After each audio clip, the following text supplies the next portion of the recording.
Hello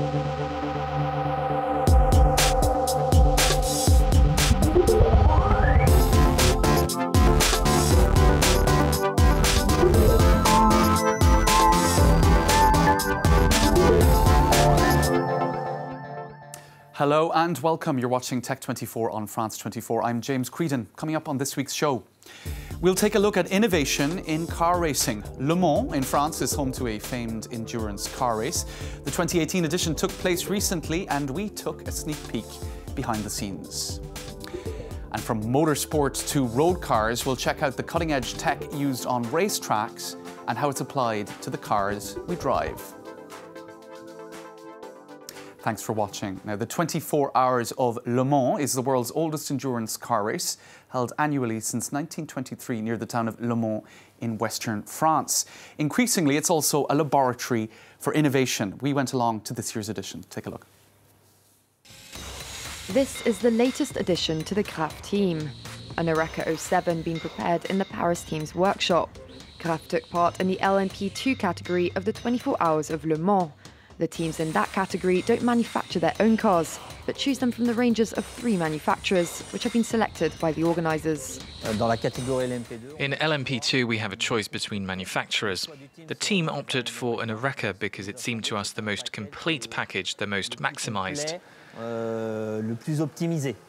The car has proven itself. It won its category last year and got good results. The team ended up with 2 victories in the ELMS Championship. At Graf, 2 main criteria determine the choice of car. It's a car that's very successful in terms of aerodynamics. It has a cell made completely of carbon, a composite material that meets very strict standards for crash tests. After all, they're powerful cars, 600 horsepower and 900 kilos. Powerful cars jazzed up with more and more technology. At the 24 Hours of Le Mans, we're already seeing embedded technology, driver assistance, energy recovery systems, powertrain and telemetry. All these advances mean the mythical racetrack has earned the nickname of Technology Lab. Nonetheless, the rules are strict about what manufacturers can put in their vehicles, and the cars have to be able to keep going for 24 hours non-stop. To monitor the car, we use technology to analyse the data in real time, so we can tell in advance if the car has a problem. So when it gets back to refuel or to change tyres, we can fix the problem. At Graf this year, they're testing transmitting data via the phone network, instead of via radio waves, which can be interrupted by bad weather, for example. Come test day, it looks like they made the right choice. It worked really well. We managed to get complete coverage across the whole 14-kilometer-long track. We even had coverage in the parts near the forest. There are a lot of factors that could potentially muddy the signal, but using this network, we had no problems. Following innovations like big data and hybrid cars in recent years, the next big thing is set to be the hydrogen engine, even if organisers say that won't be for at least another decade. I'm joined now by Dhananjay Kadalkar, as ever, looking at the broader issues.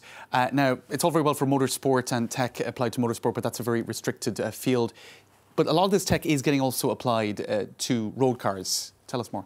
Absolutely. Just to give you some examples, you have the paddle shift gear-changing systems, you have hybrid engines, and of course, there's the use of carbon fiber composites. Now, as we saw in the report, carbon fiber is very light and yet very strong material. In fact, it's stronger than the metal alloys or steel that has been used in making body parts. Now, that is let's say, a gift of Formula One, because it was for the first time it was used in Formula One in 1981, and the first road car to use or to be made of carbon fiber composites was the Mclaren F1 in 1992. And since then, we have seen a number of high-end road cars like this one, Alfa Romeo 4C, that uses carbon material. So that is you can say, the transfer of technology from motorsport to road cars. Then the second, of course, is about energy recovery systems, which have become or will become very important in the time to come, because just greater efficiency, essentially. Absolutely. So you have a combination of, say, just to give you an example, the current engines in Formula One, they use a turbocharger and you can extract energy from the turbocharger. The heat is converted into electrical energy, and then there is something called the kinetic energy recovery system, in which electricity is generated under braking. So when the car brakes, instead of losing that energy in heat, that can be regenerated and fed back into the car. So that improves the efficiency of the entire powertrain, which means you need less fuel, and this also means that you can have a greater power output. And all this can be done at a relatively small capacity engine. Now, Dan and Jay, managing airflow around a car is extremely important in motorsport. It's also, I suppose, important in road cars, but a surprising application of this technology in supermarkets. Tell us more. That's right, James. I'm sure you must have seen those open-fronted refrigerators along the aisles in where you have to pull your collar up because you're freezing. Absolutely. So the way it works is that there's an airflow in those refrigerators. In order to manage that airflow more efficiently, Williams Advanced Engineering has collaborated with a UK-based startup called Aerofoil Energy. So this essentially, as you can see in the images, this is to avoid any spillages of this cold air into the aisles. Right. So the more cold air is spilled out, the more energy is required to keep the refrigerator maintain it at a lower temperature. So this is one of the examples of aerodynamics that is essentially used in motorsport, finding an application. So frozen peas and Ferraris actually have something in common. Absolutely. There you go. Well said. Who'd have thunk? Now for something completely different. Tech is vast. We turn our attention to telescopes and a multi-sensory bid to unravel the secrets of the universe. The Mir Licht telescope at the South African Astronomical Observatory is the world's most powerful radio telescope system. Take a look at this report. Reaching for the stars. This new telescope in South Africa's remote Karoo Desert is a unique opportunity for scientists to unravel the secrets of the universe. It's been conceived as the eyes of the 64-dish Meerkat radio telescope located 200 kilometers away. The final project will be part of the Square Kilometre Array, or SKA, the world's most powerful radio telescope system. So for the first time, I'm told, globally, you will have a dedicated telescope that will track a radio telescope, so that if there are discoveries that are being made in the radio telescope, you'd be able to make follow-up. The new telescope takes extremely high-resolution images of what the other telescope observes, allowing scientists to follow the astrological event underway. And the reason we do that is because that information tells us much more than just the one or the other channels. Professor Groot comes from Radboud University in the Netherlands, one of the 3 countries involved in the project. He hopes to witness explosions of supernovas or dying stars.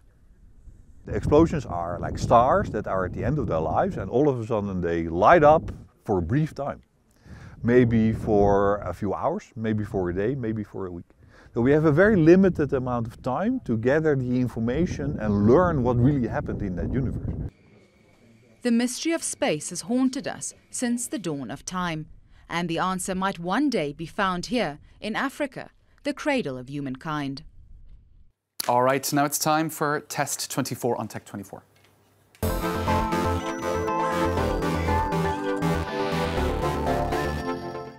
So on this week's Test 24, we're going to be looking at some heavy-duty phones with a connection to cars. Land Rover to start with, Dan. Absolutely. This Land Rover phone is a rugged device, as you would expect. There's a very distinct Land Rover design element to it. At the bottom, you see the grille, kind of grill you see at the front of the car. Right. I don't know. I'll tell you which of the features you like the most. First of all, it can operate at minus 30 degrees Celsius. Normally, so it's for the outdoorsy, adventure types. Yeah, for example, if you want to, I don't know, go on a hike in the Alps. Right. Disappear into the tundra for a few days. Absolutely. Right. So this will work. It also comes with a very powerful GPS system.